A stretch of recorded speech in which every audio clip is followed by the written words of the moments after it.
नमस्तेऽस्तु महामाये श्रीपीठे सुरपूजिते शङ्खचक्र गदाहस्ते महालक्ष्मी नमोऽस्तुते।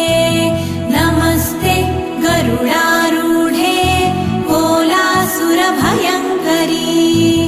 सर्वपाप हरे देवी महालक्ष्मी नमोऽस्तुते।